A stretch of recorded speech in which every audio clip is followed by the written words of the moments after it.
தமிழ்நாடு வனத்துறை மூலம் தமிழகம் முழுவதும் 2024ஆம் ஆண்டு மார்ச் 2, 3 ஆகிய நாட்களில் நடைபெற்ற தரைவாழ் பறவைகள் கணக்கெடுக்கும் பணி நடைபெற்றது. இதன் ஒரு பகுதியாக தஞ்சாவூர் தமிழ் பல்கலைக்கழக வளாகத்திலும் பறவைகள் கணக்கெடும் பணி நடைபெற்றது.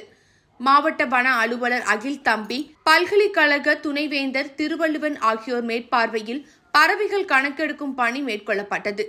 காலை 6 மணி முதல் 10 மணி வரை 2 குழுக்களாக பிரிந்து பேராசிரியர்கள், வன அலுவலர்கள், மாணவ மாணவியர்கள் ஆகியோர் பறவைகள் கணக்கெடுக்கும் பணியில் ஈடுபட்டனர். இதில் கருந்தலை குயில், கீச்சான், காட்டு தகைவிலான், நீலமுக செண்பகம் மற்றும் அரசவால் ஈப்பிடிப்பான் என்று இப்பகுதிக்கு வந்து சேர்ந்துள்ள அரிய வகை பறவை இனங்கள் உட்பட 36 வகை பறவைகளும் 457 எண்ணிக்கைகளும் கண்டறிந்து பதிவு செய்யப்பட்டன.